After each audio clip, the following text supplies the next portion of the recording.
देख रहे हैं इंडिया न्यूज। संभल की शाही जामा मस्जिद बनाम हरिहर मंदिर विवाद पर सुनवाई सुप्रीम कोर्ट के स्टे के कारण एक बार फिर टल गई। अब जिला कोर्ट ने अगली तारीख 24 फरवरी तय कर दी है। इस दौरान भारी पुलिस बल मौजूद रहा। संभल की शाही जामा मस्जिद के हरिहर मंदिर होने के दावे को लेकर दायर वाद के मामले में आज चंदौसी स्थित सिविल जज सीनियर डिवीजन आदित्य सिंह के न्यायालय में सुनवाई होनी थी, लेकिन पूर्व में सुप्रीम कोर्ट में स्टे के कारण सुनवाई नहीं हो सकी। न्यायालय ने सुनवाई के लिए अब अगली तारीख 24 फरवरी तय कर दी है। संभल में 19 नवंबर 2024 को शाही जामा मस्जिद के हरिहर मंदिर होने के दावे को लेकर कैला देवी मंदिर के महंत ऋषिराज गिरी, अधिवक्ता हरिशंकर जैन समेत 8 लोगों ने वाद दायर किया और इसी मामले में सुनवाई होनी थी। वहीं दिल्ली में तुर्कमान गेट के पास स्थित फैज इलाही मस्जिद के पास अतिक्रमण हटाने के दौरान भीड़ उग्र हो गई। इस दौरान भीड़ में शामिल शरारती तत्वों ने एमसीडी और पुलिस पर पथराव कर दिया।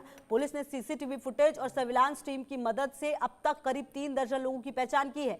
इस बीच दिल्ली हाईकोर्ट ने अवैध अतिक्रमण पर सख्त रुख दिखाते हुए एक बार फिर बड़ी बुलडोजर कार्रवाई का आदेश दिया। इससे पहले एमसीडी मौके का सर्वे कराकर हाईकोर्ट में रिपोर्ट सौंपेगी।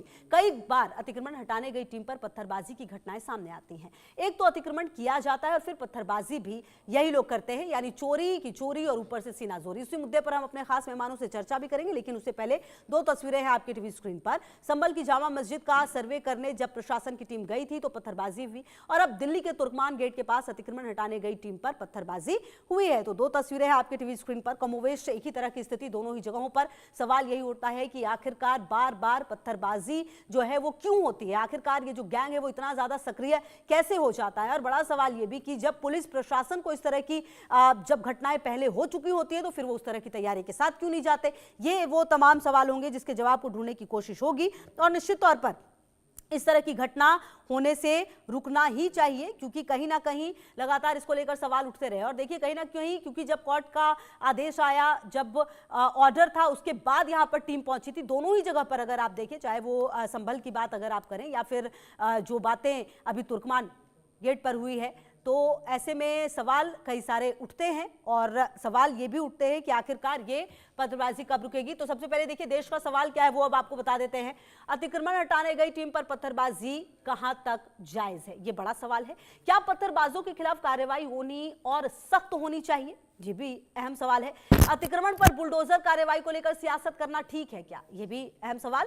क्या वोट बैंक के लिए अतिक्रमण करने वालों का साथ देती हैं राजनीतिक पार्टियां? जी हां, क्या अपने मौके को देखते हुए, मौके के फायदे को देखते हुए अपना जो डिसीजन है वो लेती हुई टीम नजर आती है, जो पार्टियां है वो नजर आती है? ये भी अहम सवाल है और इन सवालों के जवाब ढूंढने की हम कोशिश करेंगे।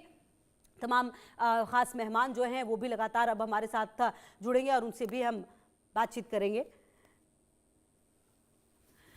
चलिए मैं आपको बता दूं कि हमारे साथ रेणु दीक्षित जी जुड़ेंगी, एडवोकेट है सुप्रीम कोर्ट से, थोड़ी देर के बाद। इसके साथ ही कपीश श्रीवास्तव जी, प्रवक्ता एसपी, बहुत स्वागत है आपका। फाजिल अहमद जी, मुस्लिम स्कॉलर, बहुत स्वागत है आपका भी सर। और आचार्य राकेश चतुर्वेदी जी, हिंदू धर्मगुरु, आपका भी बहुत स्वागत है। आप सभी का बहुत बहुत स्वागत और बहुत बहुत शुक्रिया अपना समय निकालने के लिए। सबसे पहले मेरा सवाल आप ही से है कपीश जी, जो ये स्थिति देखने को मिली है पहले संभल में और उसके बाद तुर्कमान गेट में, कमोवेश एक ही तरह की सिचुएशन यहां पर नजर आई है। जो पत्थरबाजी है वो टीम पर की गई, जो चोटिल हैं वो टीम के जो लोग हैं वो हुए। ये कहां तक सही लगता है? हम लोगों को ये देखना होगा कि आखिर ऐसी स्थिति उत्पन्न क्यों। अब जैसे तुर्कमान गेट के आप बात बता रही, जो अतिक्रमण हटाने की कार्रवाई थी, अतिक्रमण में मस्जिद नहीं थी। बिल्कुल, अतिक्रमण में मस्जिद नहीं थी।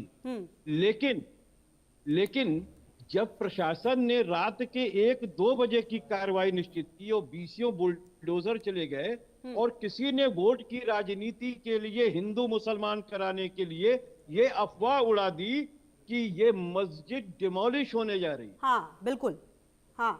असल में कल्प्रिट वो व्यक्ति है जिसने वोटों की राजनीति तुष्टीकरण के लिए, जिसने वो अधिक वोट जिनका पा सकता हो, ऐसे लोग, विशेष करके मैं आपको कह रहा हूं कि इसमें सत्ता पक्ष और आरएसएस का बहुत बड़ा हाथ, और डंके की चोट पे कह रहा हूं, क्योंकि कई कार्रवाइयां ऐसी हो गई जिसमें ये अफवाह फैला दी गई कि मस्जिद डिमोलिश होने जा रही है। आपको लग रहा है कि ये जो अफवाह है कपीश जी, ये बीजेपी और आरएसएस ने फैला दी? आप ये कह रहे हैं? तो उन्हीं को लाभ है, उन्हीं को लाभ है। अगर वो हिंदू अच्छा। मुसलमान ना करें तो शायद उनकी सरकार नहीं आएगी, अच्छा। क्योंकि वो ध्रुवीकरण चाहते हैं। और कौन 80 सी और पार्टी 20 हिंदू की लड़ाई मुसलमान वही नहीं बताते करती हैं। है? अपने वक्त को देखते हुए अपना एजेंडा साधने के लिए हर पार्टी करती है अपने अपने हिसाब से।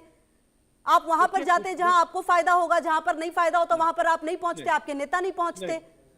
नहीं, खुशबू जी, बहुत सीधी सी स्पष्ट बात। राजनीतिक दल, जी कम सर। से कम मैं समाजवादी पार्टी के लिए आपको कह सकता हूं कि हम लोग सभी की पार्टी हैं, हिंदू, मुस्लिम, सिख, ईसाई। हाँ, जो पीड़ित है उसके साथ जाके खड़े होते हैं। साथ में अगर इस तरह की घटना हुई है तो वहां मौके पे हमारी बकायदा 5-6 लोगों की टीम इकट्ठा की जाती है और भेजी जाती है कि आप अपना जाके देखिए और हमें रिपोर्ट दीजिए। माननीय राष्ट्रीय अध्यक्ष जी हर तरह के अवसर पर, ठीक है। आप देखिए दिल्ली के अंदर आरएसएस की पार्किंग देने के लिए 1200 पुराना शिव मंदिर और हनुमान मंदिर गिरा दिया गया। कितना जो है पब्लिक ने सारे किया, हम लोग वहां पे खड़े रहे, बावजूद उसके क्या हुआ? वहां तो कोई अतिक्रमण नहीं था, लेकिन मंदिर गिरा दिया गया क्योंकि आरएसएस को पार्किंग स्थल देना था। तो ये हिंदू मुस्लिम की राजनीति वहां की जाती है, और अगर स्वार्थ की राजनीति सिद्ध हो रही हो, अपना लाभ हो रहा हो, तो भारतीय जनता पार्टी और आरएसएस मंदिर भी गिरा देते हैं, मंदिर भी कुर्बान। ठीक है, तो यही सत्य। कपिल जी ठीक है, फाइन। मैं आती हूँ आपके पास, एक कमेंट में सबसे ले लूं। फाजिल अहमद जी, जो कुछ भी ये हुआ है पहले संभल में और अब जिस तरह से तुर्कमान गेट के पास जिस तरह से एक अफवाह फैलाई गई, लोग वहां पर जमा हुए, जिस तरह से पत्थरबाजी हुई, आखिर ये बार बार ऐसे पत्थरबाजी हो कैसे जाती है? सवाल ये है कि सुप्रीम कोर्ट का ऑर्डर होने के बावजूद भी बुलडोजर गया क्यों? हाँ, ये बात है ना, कानून से बड़ा तो कुछ नहीं है। 22 अप्रैल उसमें डेट है, 22 अप्रैल तक एमसीडी को कोर्ट ने अपना पक्ष प्रस्तुत करने का आदेश दिया था। ये थोड़ी कहा था कि तुम गिरा दो उसको जाकर के, तो आप तो कोर्ट को माने नहीं। देखिए, कोई भी ज़मीन की पैमाइश होती है तो अगल बगल की सारी चीज़ों को नापा जाता है, तब मालूम होगा कि अतिक्रमण कहाँ है। बाउंड्री है, ऑलरेडी मस्जिद की एक बाउंड्री है, पॉइंट कुछ एकड़ जो है वो ज़मीन है, बाउंड्री के अंदर ही सब कुछ था, चाहे वो जो भी था, अतिक्रमण हो या कोई भी हो। मस्जिद की एक जो बाउंड्री कई सौ साल से है, वो बाउंड्री के अंदर था जो कुछ था। और उसके बाद रामलीला मैदान बगल में है। अगर रामलीला मैदान या उसके बगल में हनुमान वाटिका है, ठीक मस्जिद के पीछे हनुमान वाटिका है, हनुमान वाटिका का एक द्वार जो है रामलीला मैदान के अंदर खुल रहा है, वो भी गैरकानूनी है। हनुमान वाटिका कितनी जगह एक्वायर किया है, कितना जगह उसकी है, उसको नहीं नापा गया। रामलीला मैदान को नहीं नापा गया, सिर्फ मस्जिद के एरिया एक मेजरमेंट करके और तोड़ने का कर दिया, और जबकि कोर्ट का कोई आदेश नहीं है तोड़ने का। कोर्ट ने 22 अप्रैल तक अभी जवाब मांगा है एमसीडी से। इस बीच आपने सुप्रीम कोर्ट के कानून को भी हवाला नहीं किया, आपने लोअर दिल्ली हाई कोर्ट को भी नहीं माना। देखिए, इसमें और जाके आपने गिरा दिया। एमसीडी और जो कोर्ट ने एमसीडी और पीडब्ल्यूडी को कहा है कि तुर्कमान गेट के पास रामलीला मैदान में जो अवैध कब्जे हैं उन्हें हटाओ, ये बात कही गई है। तो अवैध कब्जा कैसे अभी तय नहीं हुआ ना कि अवैध है कि वैध है? अरे तो मस्जिद को कहां हाथ लगाया गया? नहीं, ये हमारी सुन लीजिए, तो एक खरोच नहीं आई ना। जो भी अवैध किसने डिक्लेयर कर दिया? लेकिन मेरा ये, जब टीम ही वहां पर नहीं, अवैध कौन तय करेगा अवैध है? कोर्ट तय करेगी। तो कोर्ट में जब अभी एमसीडी अपनी रिपोर्ट देती तब ना कोर्ट कहता है कि तोड़ दो। कोर्ट ने ये थोड़ी कहा कि तोड़ दो। अवैध अतिक्रमण, देखिए, कोर्ट को गलत गुमराह किया गया।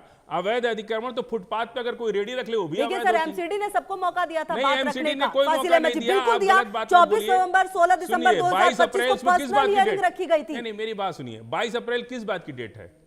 एक 22 अप्रैल किस बात की डेट है? फाइनल हियरिंग की डेट है 22 अप्रैल।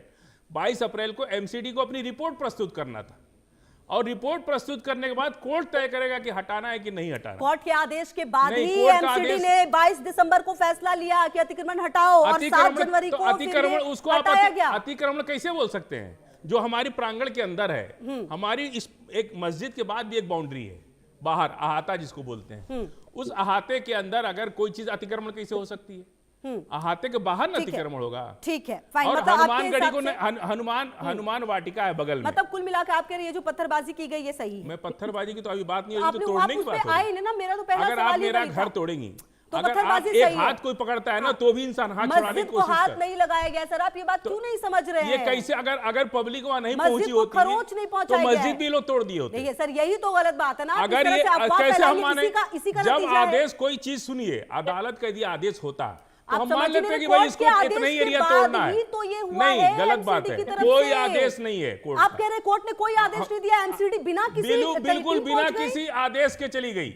और 22 क्या अप्रैल किस बात बात कर की रहे हैं? डेट है? ठीक है, चलिए नहीं, उस 22 डेट पे मैं अप्रैल आती किस हूँ। बात की मैं डेट कोशिश है? करूंगी रेणु दीक्षित जी मेरे साथ जुड़े हैं जल्द से जल्द, तो मैं उनसे भी ये सारी चीजें और क्लियर करूंगी। बहरहाल चलिए रेणु दीक्षित जी भी मेरे साथ जुड़ गई हैं। रेणु दीक्षित जी, 22 अप्रैल किस कौन सी तारीख है जिसका जिक्र लगातार फाजिल अहमद जी कर रहे हैं? और बड़ी बात यह कि क्या इस तरह की जो घटना होती है, जो बुलडोजर लेकर टीम पहुंच जाती, क्या बिना किसी आदेश के संभव है? और कैसे पता चला कि यह अवैध है अतिक्रमण? सवाल है, जरा जवाब दें मैम जी।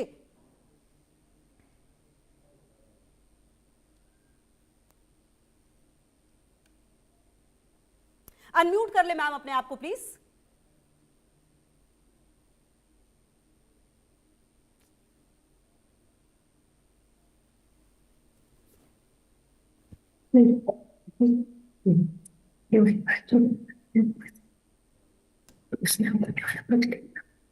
चलिए मैम, मैं आपके पास आती हूँ। थोड़ा सा ऑडियो में कुछ है, उसे हम ठीक करा लेते हैं। आचार्य राकेश चतुर्वेदी जी, ये जो पूरी घटना सामने आई है, इस पर सबसे पहले आपकी क्या प्रतिक्रिया है? और कहीं ना कहीं ये घटनाएं लगातार बढ़ रही हैं पिछले कुछ समय से, अगर देखा जाए तो लगातार। खुशबू जी, सर्वप्रथम तो आप सभी को वंदन, और पैनलिस्ट जितने भी मेरे साथ सहयोगी हैं उनको भी मेरा सादर वंदन है। पहली चीज़ खुशबू जी, एकदम कठोर शब्दों में इसको सुन ले, हर कोई जो इस तरीके से प्रशासनिक पुलिस पर, प्रशासन पर पत्थर फेंकने वाले हैं, इनको यह सीख लेनी चाहिए कि चाहे वहाँ पर प्रशासन अगर गया है तो उसके पास कुछ न कुछ वहाँ अवैध का सबूत होगा, कागज होंगे, तभी वह गया। दूसरी चीज़, अभी कपिल श्रीवास्तव जी ने कहा कि कई मंदिर तोड़े गए, राजस्थान में कई मंदिर तोड़े गए, कांग्रेस सरकार ने तोड़े। हम तो वहाँ पर पत्थरबाजी करने नहीं गए, हमने अपना पक्ष रखा। कानून है, सरकारें हैं, उनके समक्ष आप जो है अपना प्रस्ताव रख सकते हैं। अगर वहाँ गलत कर भी रही थी 1% जो है एमसीडी या प्रशासन, तो आपके पास प्रातःकालीन था समय कि आप कोर्ट में जा सकते थे। उसका एक ही विकल्प नहीं है पत्थर। अब दिक्कत ये है, एक विशेष समुदाय में यही अवधारणा, जैसे अभी हमारे साथ फाजिल अहमद साहब ने कहा कि अगर नहीं पत्थर फेंका जाता तो टूट जाती। अरे भाई, कैसे टूट जाती? आप टूटने तक क्या फिर दोबारा 1% अगर वहां गलती रहती तो जो आज पत्थर फेंकने वाले दोषी हैं वही तोड़ने वाले भी तो दोषी रहते, उनके खिलाफ भी तो आप कानूनी कार्रवाई की मांग कर सकते थे। लेकिन नहीं, आपके अंदर सब्र नहीं है। आपने तो जो है कश्मीर से लेके भारत के हर हिस्से में जहां प्रशासन पहुंच जाए, आपको सेना दिख जाए, आपको तो वह दुश्मन ही दिखता है, आपको पत्थर ही फेंकने की जरूरत होती है। ठीक है, अरे उससे पहले कई मंदिरों को तोड़ दिया गया, बावड़ियां बना दी गई। फाजिल अहमद साहब, बावड़ियों के नीचे मंदिर दबे हुए मिले, तब किसको सजा मिली? कौन से लोगों को सजा मिली? जब सर्वे करने जाती है सरकार की तरफ से सर्वे करने के लिए जाते हैं, उन पर आप पत्थर फेंकना शुरू कर देते हैं। तोड़ना तो छोड़िए, अगर आप जो है पत्थर फेंकना शुरू कर देते हैं, अगर सर्वे करने जाते हैं, पता लगाने जाते हैं, जबकि बावड़ियां खोद करके मंदिर निकाले जा रहे हैं, तो कैसे आप, कौन सी राजनीति आप लोग कर रहे हैं? आप सिर्फ भटका करके लोगों को भटका करके कश्मीर का पत्थरबाज बना रहे हैं। आप उन युवाओं को, आप उन लोगों को इसी नफरत की भावना से, आप इसी नफरत की भावना से पत्थरबाज बना रहे हैं। उनके पास कानून का विकल्प है, वो कानून का विकल्प ना तय करके पत्थर फेंकने में विश्वास रखते हैं। वह पुलिस जो रक्षा कर रही है आपकी, उस पर आप पत्थर फेंक रहे हैं। आप ही के सुरक्षा के लिए वह पुलिस गई हुई है कि किसी को कोई दिक्कत ना हो, उस पुलिस पर आप पत्थर फेंकते हैं। वहां पर कई लोग घायल होते हैं, किसी की जान जा सकती थी। आपको वो खबर नहीं है, आपको सिर्फ ये खबर है कि वहां अवैध कब्जा हट रहा है। आपने वहां तुरंत जो है आप चिल्लाना शुरू कर दिए, हनुमानगढ़ी पे क्यों नहीं? हनुमान वाटिका क्यों नहीं हटा आप दी? वहां पर अगर वो हनुमान वाटिका की आपने नपाई की। फाजिल अहमद साहब, आपके पास हनुमान वाटिका रामलीला मैदान को कब्जा करके बना है। आप कह रहे हैं कि आप उसका सुन लीजिए, 22 अप्रैल की तिथि दी है, तो आपके पास विकल्प है कि नहीं है कानून का? तो आप 22 अप्रैल पहले तोड़ देंगे। फाजिल जी, वहां कुछ ना कुछ तो आदेश रहा होगा, तभी वहां गई पुलिस, वहां पर तोड़ने अदालत अगर फैसला फाजिल अहमद तो हमको पता होता है फाजिल अहमद जी, लेकिन फाजिल अहमद जी, लेकिन हमें तो कुछ पता ही नहीं। सुनिए तो सही, अचानक रात को पहुंच गए कि तोड़ना है साहब। सुनिए फाजिल अहमद जी, लेकिन कुछ भी होगा तो उसका विकल्प कानूनी है। आप किसी भी तरीके से कानून हनुमान को अपने वाटिका हाथ में नहीं ले लेते।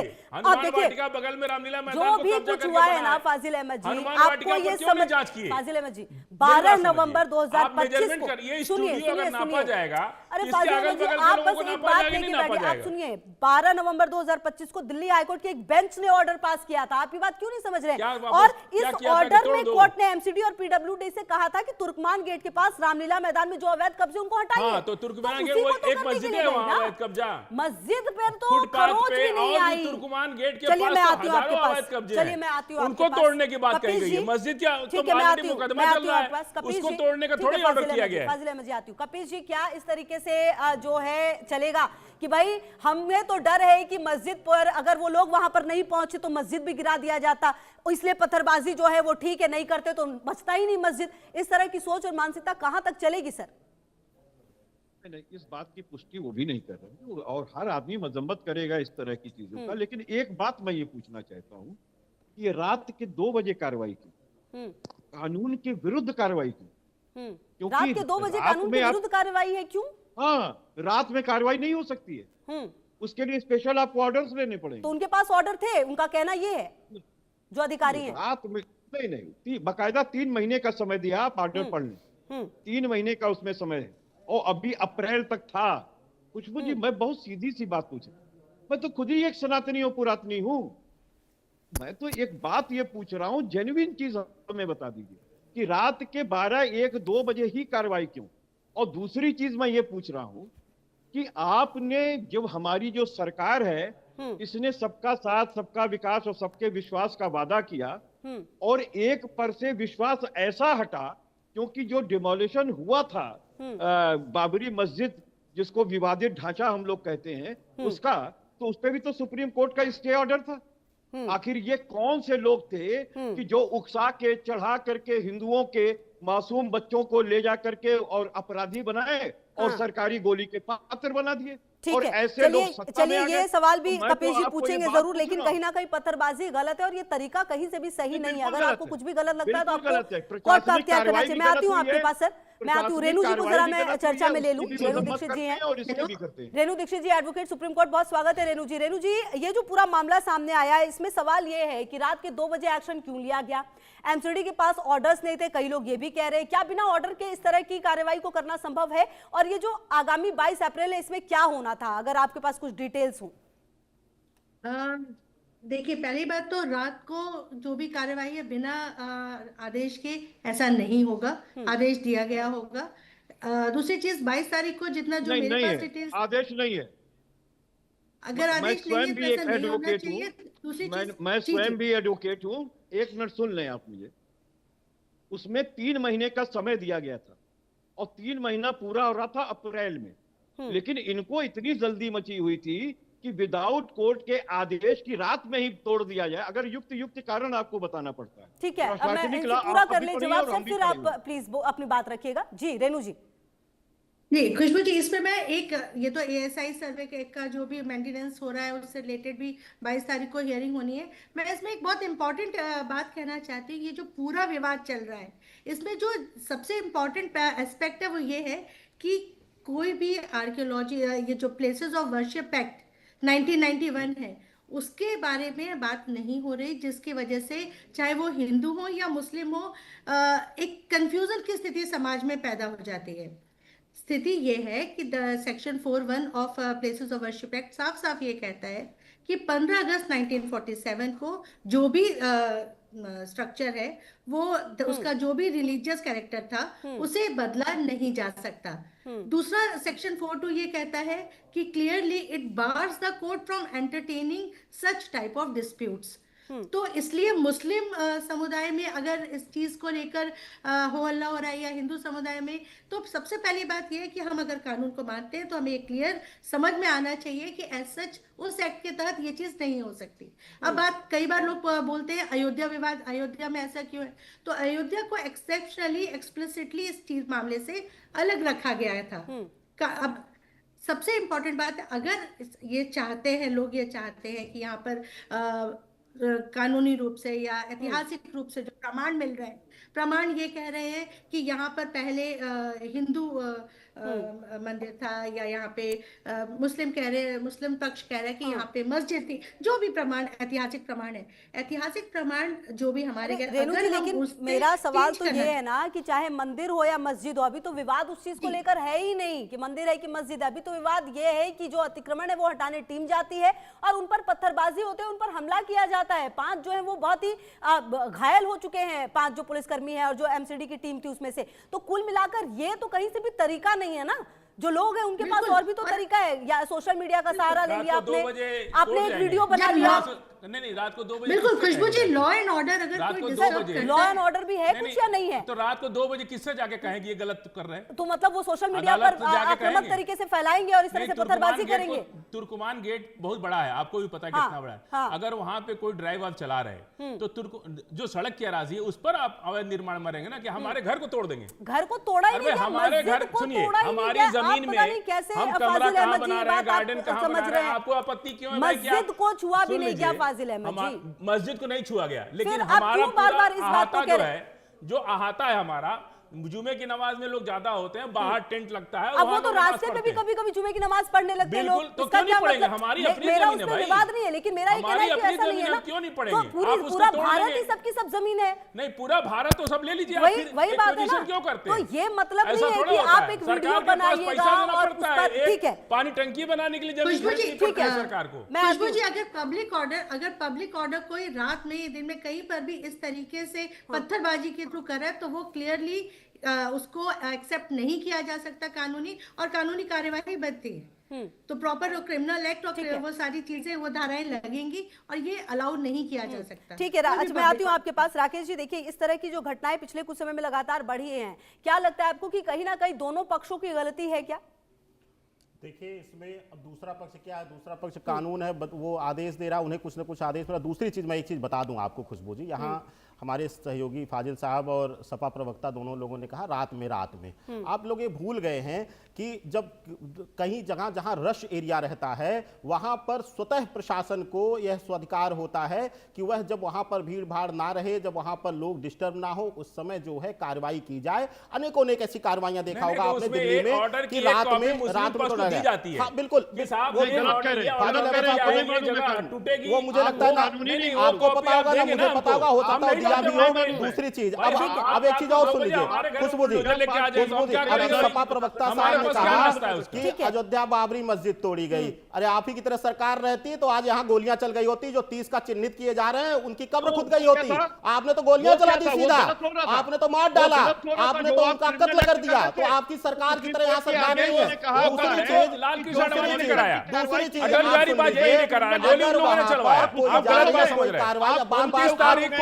बार आप अहाते की बात कर रहे हैं, बार आप अहाते की बात कर रहे हैं, आप अहाते की बात कर रहे हैं। अगर मस्जिद है तो मस्जिद को छोड़ करके अहाता अगर अवैध है तो अहाते को भी तोड़ा जाएगा।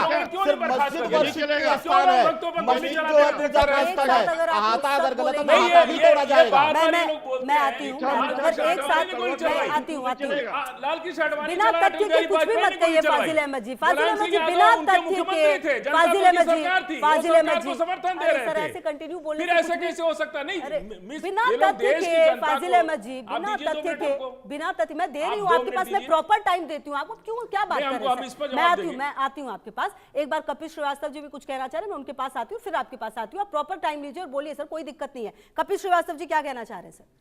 देखिए खुशबू जी, एकदम प्रशासनिक विधि जो हम लोग पढ़ते हैं उसमें प्रशासनिक ऑर्डर्स कैसे लिए जाते हैं, कैसे प्रशासनिक विवेक का इस्तेमाल होता है, कौन से रूल्स की थ्योरी अपनानी चाहिए, ये स्पष्ट रूप से हम लोग को बताया जाता है। और एक जो प्रशासनिक अधिकारी होती है उससे भी अपनी हदें पता हो। अगर आपको ये लगता है कि इस डिमोलिशन की कार्रवाई जो कि आप अतिक्रमण हटाने के लिए वहां रश है, आप रात में करेंगे, तो बकायदा उसकी नोटिस जारी होती है और उसको चस्पा किया जाता है। अरे सर, एक बात बताइए कपिल सर, मतलब ठीक है अगर रात में, दिन में, जैसे दिन में तो चलिए हो सकता है कि कुछ कुछ इलाके जो होते हैं काफी कंजेस्टेड होते हैं, काफी दिक्कतें हो सकती हैं। मेयर ने कहा कि दिन और रात की तो कोई बात ही नहीं है। उन्होंने कहा कि हमने अपनी सुविधा के अनुसार से ये काम किया है, जो मेयर की बात आ रही थी सामने। तो कुल मिलाकर सर, दिन और रात का क्या मसला है? ये खुशबू है, मतलब है एक महिला की गिरफ्तारी आप शाम के 6 बजे के बाद नहीं कर सकते। किसी के घर में आप तलाशी वारंट 6 बजे के बाद नहीं कर सकते। अब आप पूछिए कि इसमें ऐसा क्यों है, तो हम तो यही कहेंगे फिर आइए आपको हम पहले लॉ पढ़ा दें पूरा, या तो हम पूरा आपको लॉ पढ़ा दें। नहीं नहीं इसमें सर, लॉ है, पढ़ाने की इसलिए जरूरत कह नहीं रहे है, बस बता दीजिए सर, बात नहीं, पूरी करें सर, कोई मैं दिक्कत नहीं। इसीलिए हाँ। मैंने आपको इसीलिए जी।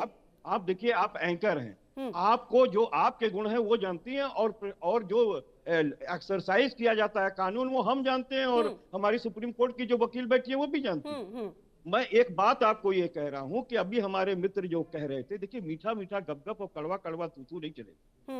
सबको मालूम था कि जो विवादित ढांचा था अयोध्या के अंदर, वो डिस्प्यूट में था, वो 1947 में था, उसमें वर्शिप एक्ट नहीं लगती है, क्योंकि वो आजादी से पहले ही उसके ऊपर केस था।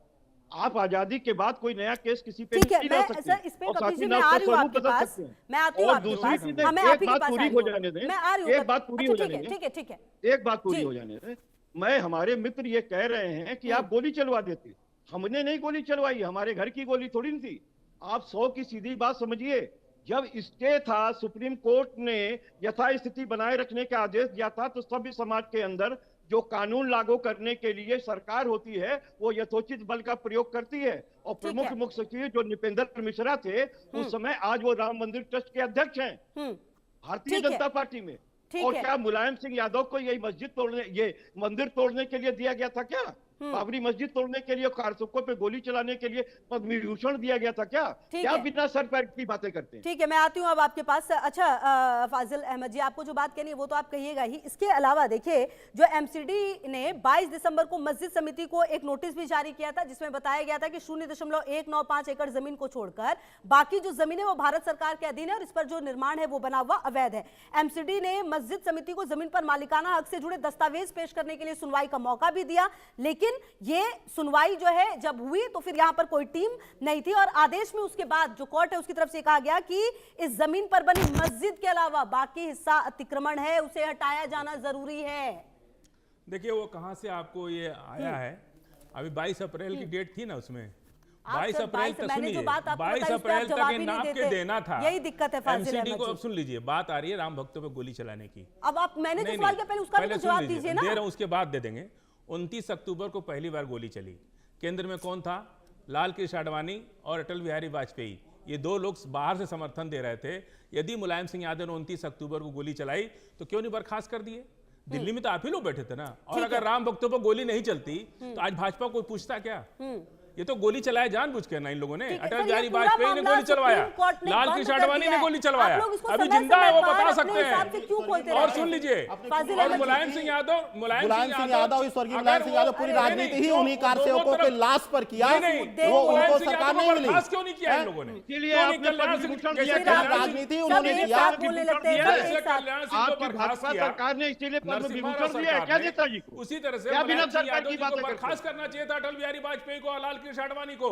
अब वो 60 सीट लेकर के केंद्र सरकार को समर्थन दे रहे थे। अब सर सुनिए मेरी और बात। सुन लीजिए, दूसरी बात, एमसीडी को ये दिया, अगर हमको एक कॉपी मिलती ये एरिया को ध्वस्तीकरण किया जाएगा, ठीक है, तो हम लोग वहां पे, कोई मुसलमान नहीं जाता, ठीक है भाई, उसकी अपील हम सुप्रीम कोर्ट में करते या जो भी करते।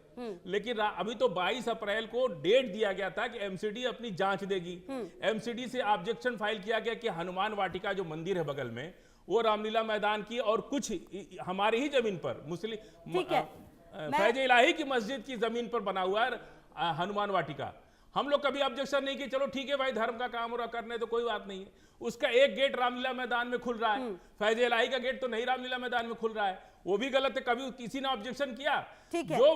जो हनुमान वाटिका मंदिर है वो वक्फ की प्रॉपर्टी है, आज भी नपवाइए उसको।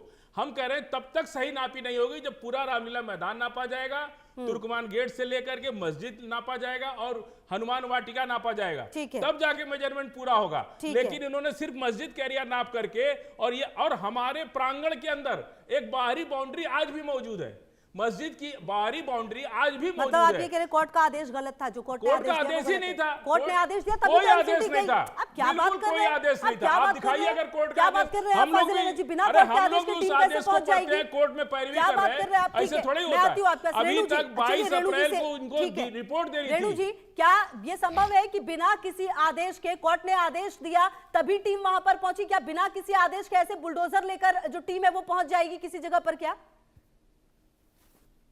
खुशबू जी, बिना किसी आदेश के, ये हम सभी जानते हैं कि अगर कोर्ट का आदेश है तभी वो डायरेक्शंस दिए जाते हैं, तभी कोर्ट तभी वहां पहुंचेंगे। तो बिना कोर्ट के आदेश के तो ये पॉसिबल ही नहीं है। बिल्कुल। आपको अच्छा, मालूम है कि कोर्ट का आदेश था? आपको पता है? कहीं आप वकील हैं, आपने किसी वेबसाइट पर किसी देखा आपने आदेश कुछ? तुर्कमान गेट पर अवैध अतिक्रमण, अभी तो वैध है कि अवैध, वो तो तय कौन, कोर्ट तय करेगा ना। सर, कोर्ट अभी तो ने उसका ही नंबर ही तय नहीं आया। करके, कोर्ट ने ही तो तय करके कहा टीम को, तभी तो टीम तुर्कमान पहुंची गेट, वहां पर। तुर्कमान गेट में फैजे लाइन कितना दूर है? 2 प्रॉपर किलोमीटर की बताया दूरी है। गया है कि ये चीज है, ये इलाका है जो बिल्कुल। कि देखिए, अवैध अदालत है। में केस लगते हैं, वकील साहब को पता होगा, एक नजरी नक्शा बनता है। चलिए, मैं उनसे ही तो उस जवाब सुन ले रही लीजिए, थी ना। नजरी रेणु नक्शा दीक्षित के जी से जवाब हिसाब ले लेते हैं से ना सर। कितना, अभी तो हमारी बाउंड्री के अंदर रेणु अतिक्रमण तोड़ा दीक्षित गया जी, है, रेणु मस्जिद दीक्षित की जी। बाउंड्री के अंदर तोड़ा ठीक गया है है। रेणु दीक्षित जी, जो बातें जो एमसीडी ने जो तमाम नोटिस दिया है मस्जिद समिति को, उसमें भी तमाम बातें बताई गई हैं कि कितनी जमीन को छोड़कर जो जमीन है वो भारत सरकार के अधीन है। कुल मिलाकर जब इस तरह के आदेश आते हैं तो कैसे उसको माना जाता है और आगे किस तरह से प्रोसेस होता है टीमों की तरफ से? देखिए, कोर्ट ने बहुत क्लियर कट डायरेक्शंस दिया। अभी मुझे वो प्रॉपर ऑर्डर मुझे रीड करना होगा, बट कोर्ट के क्लियर कट डायरेक्शंस read के कर बाद लीजिए, ये उसके किया बाद जाता है। बताइए। नहीं सर, कोर्ट के नहीं, क्लियर जब कट उनको read डायरेक्शंस नहीं के किया, बाद नहीं, ही, आगे भी तो कुछ कोर्ट clear के करिए। क्लियर कट नहीं, जब डायरेक्शंस उनको के बाद सर, आप आदेश उनको पढ़ा ही complete नहीं, तो करने अब आप खुद ही दीजिए। अगर नहीं, प्रोवोक ऐसी कर रहे हैं तो हम बात नहीं कर नहीं है। सकते। complete तो आप करने उन्होंने दीजिए। जब आदेश पहली पढ़ा ही बात देखिए, सुनिए, बात अदालत का बता रही मामला है। है, यहाँ फाजिल हलम जी, की भी, बात सुनिए। फुल स्टॉप की भी वैल्यू सर, है। मतलब कहने का कि वो कुछ कह रही है, उनको कंप्लीट करने देते हैं, फिर आपके पास आती हूँ। मैं एक सिंपल सी बात कह रही हूँ। एक जनरल रूल है, कोर्ट के ऑर्डर के बाद ही टीम भेजी जाती है कि अगर ये एरिया यहाँ नहीं हुआ है ना, यही तो बात है, आपने आदेश पढ़ा ही नहीं। आपने जब नहीं पढ़ा तो फिर क्यों उस पर बात कर रही हैं? आप जो इंटरप्रेट कर रहे हैं वो इंटरप्रिटेशन गलत है।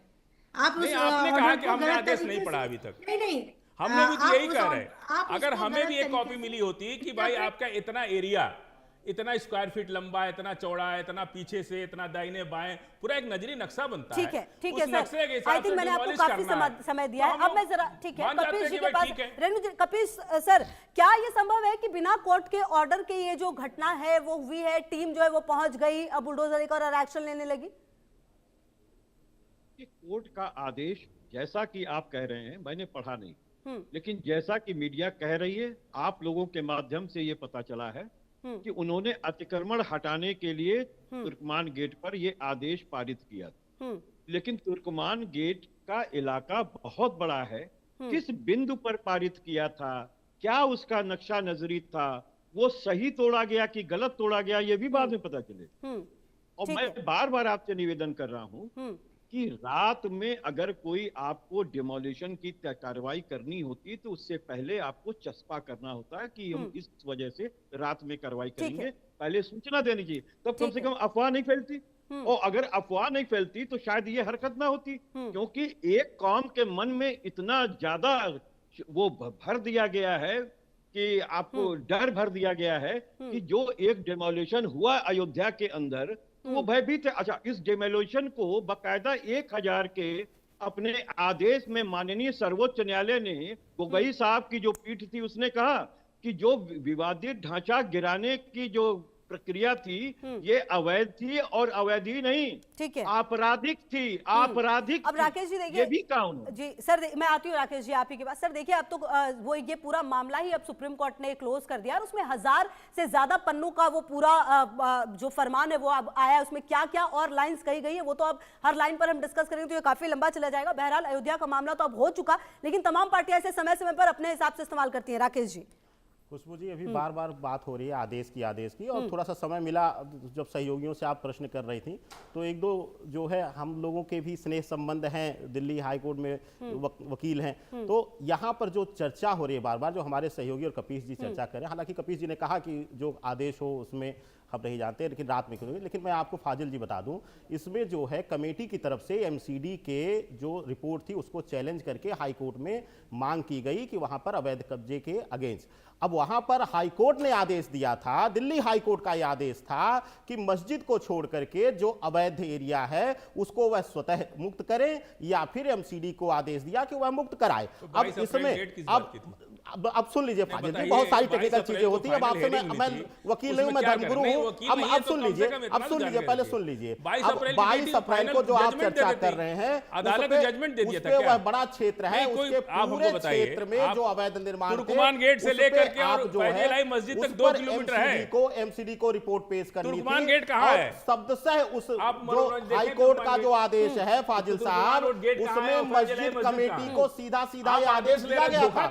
मस्जिद कमेटी ने वहां पर कहीं ना कहीं भ्रम फैलाया। मस्जिद कमेटी ने वहां पर जो है पुलिस कर्मियों पर पत्थर गिरवाया। अब वहां पर सबसे बड़ी दोषी तो वहां मस्जिद कमेटी है कि अगर उसको पता है, उसको रिपोर्ट का पता है, उसको हाईकोर्ट के आदेश का पता है, उसको नोटिस का पता है, तो वो खुद भ्रमित कर रही है अपने लोगों को। आराम से जवाब दे दे। जी जी जी।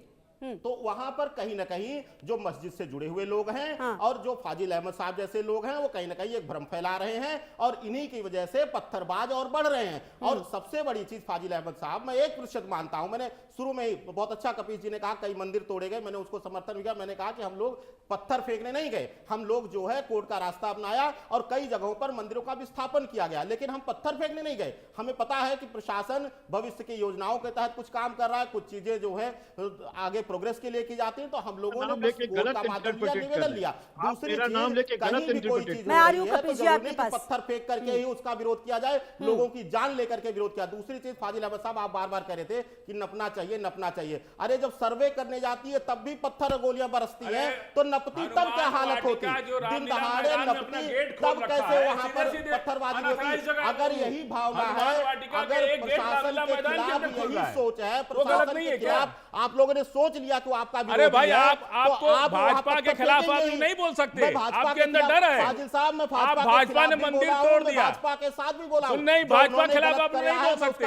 अगर यही कांग्रेस के जमाने में टूटती ना तब बोलते आप लोग की हैसियत नहीं कि भाजपा के सामने बोल पाए, क्योंकि वो मंदिर फाजिल साहब झंडे वाला में जो मंदिर बहुत अच्छा कहा कि मेरी हैसियत नहीं थी, झंडे वह लोग टोपियां लगा करके मस्जिदों में अवैध मस्जिदों में खीर खा रहे थे, बिना किसी ऑर्डर के तोड़ दिया। कैसे हिम्मत होगी, कैसे आप बोलिए? यही पत्थर खुलेआम आप फेंक रहे थे, डंके की चोट पर फेंक रहे, आज आप अंधेरे में छिप करके फेंक रहे हैं। कैसे किसी की हिम्मत होगी?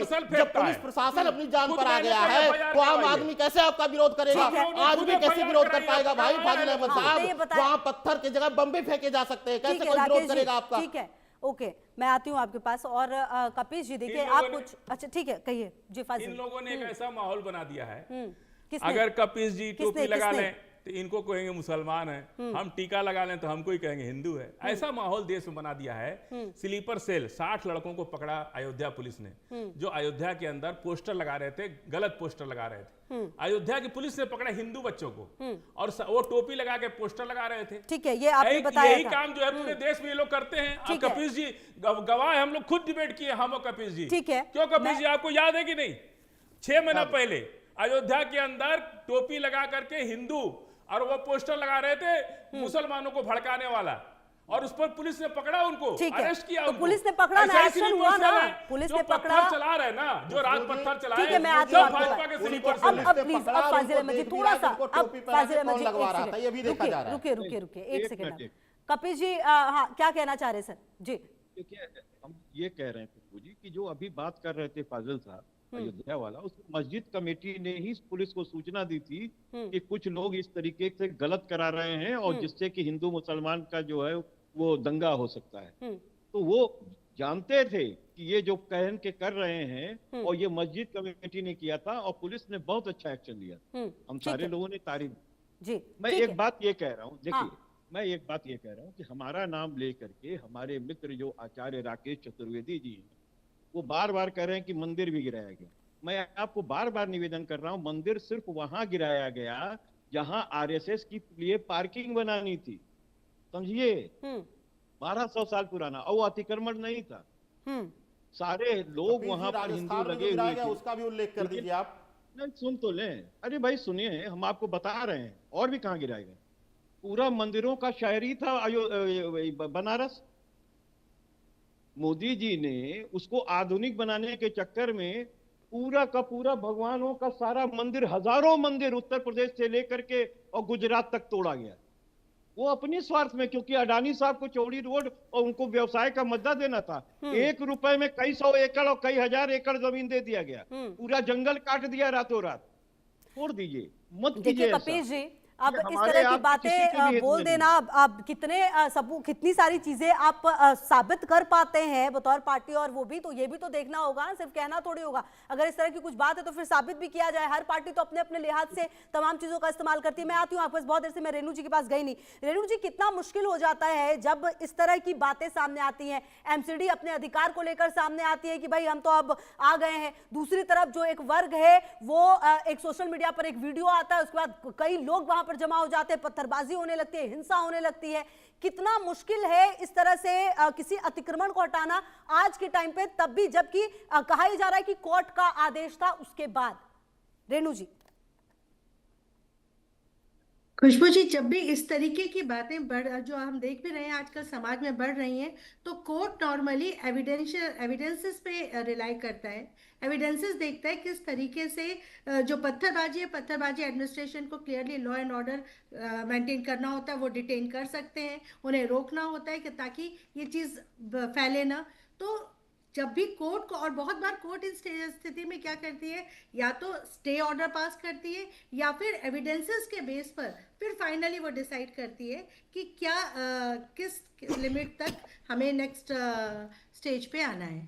तो सबूत, एविडेंस, और इसमें सिर्फ ऐतिहासिक, अगर हम सिर्फ हिस्ट्री के हिस्टोरिकल एविडेंसेस सिर्फ वही नहीं माने जाते, कोर्ट के जो अपनी धाराएं हैं, जो अपने एक्ट्स हैं, उन सब का, इवन पार्लियामेंट अगर कुछ अमेंडमेंट करती है या सुप्रीम कोर्ट कुछ एक्सेप्शनली, कुछ कॉन्स्टिट्यूशनली कुछ एक्सेप्शंस क्रिएट करती है, उस बेसिस पर फिर कोर्ट आगे कार्यवाही करती है। तो पहले एविडेंसेस को पूरा प्रॉपर देखा जाता है, समझा जाता है, उसके बाद एज पर एक्ट फिर कानूनी कार्रवाई हो। ठीक है, ठीक है, मैं आती हूँ आपके पास। अच्छा, कहीं ना कहीं देखिए राकेश जी, पिछले कुछ समय में जो स्थितियां हैं वो बहुत बदली हैं। क्या लगता है आपको कि जिस घटना का जिक्र फाजिल अहमद जी भी कर रहे हैं, इस तरह की घटनाएं भी बढ़ी हैं लगातार? बिल्कुल बढ़िया खुशबू जी, और एक चीज़ और आपको बता देता चाहता हूं कि बार बार फाजिल साहब कई डिबेट्स में बैठे हैं और बहुत संभ्रांत व्यक्ति हैं।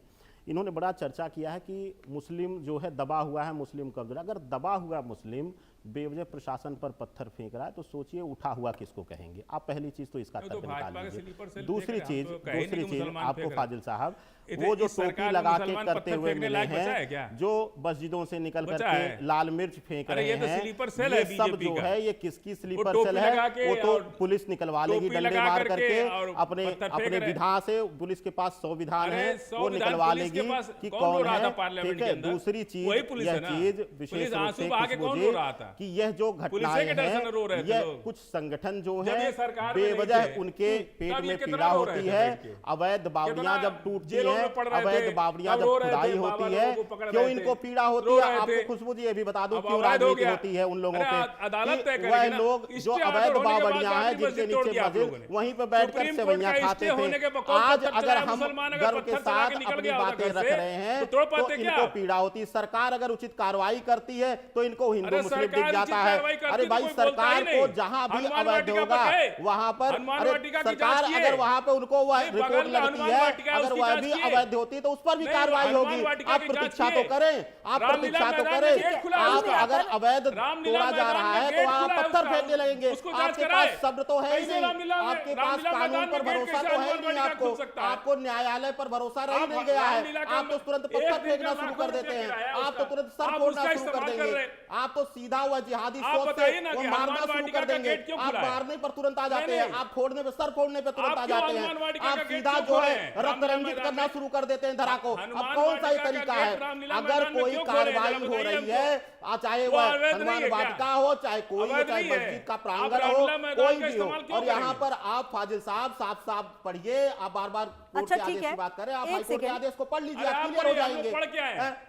हम लोग बिना पढ़े थोड़े फाजिल अहमद जी, अगर मतलब कुल मिलाकर आपको दिक्कत इस बात से है कि जो कोर्ट का आदेश, आप ये कह रहे हैं कि कोई आदेश नहीं था, बिना आदेश की टीम वहां पर पहुंची और इस तरह की कार्रवाई की है। अगर आदेश होता तो कोई दिक्कत नहीं होती।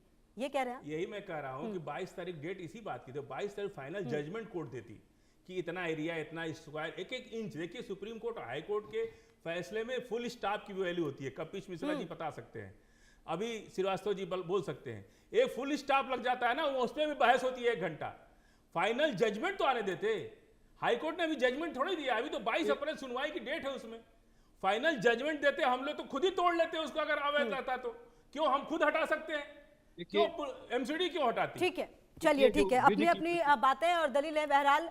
ठीक है, बहुत जल्दी सर, बस 30 सेकंड में खत्म कीजिए कपिश सर। तो जो विधि की प्रक्रिया है और जो एक्ट्स हैं, चाहे वो एमसीडी के लिए हो और चाहे डेवलपमेंट अथॉरिटी बोर्ड के लिए हो, उनको विशेष पावर एक्ट देता है कि वो अतिक्रमण हटाने की कार्रवाई करेंगे, लेकिन उसके पहले उन्हें 15 दिन से पहले की नोटिस देंगे। एक ये नियम है। लेकिन ये जो आदेश हुआ था, ये अतिक्रमण हटाने के लिए गेट पर हुआ था। ये मस्जिद के दीवार को हटाने का स्पेसिफिक ऑर्डर नहीं था। इस बात को समझिए। ठीक है सर, समय की थोड़ी सी कमी है। बहुत शुक्रिया आप सभी का साथ में जुड़ने के लिए, बातचीत करने के लिए। समय की कमी है सर, रोक रही हूँ। बहुत शुक्रिया आप सभी का हमारे साथ जुड़ने के लिए, बातचीत करने के लिए। और चलिए आगे बढ़ते हुए बात अब थर्ड वर्ल्ड वॉर की भविष्यवाणी की।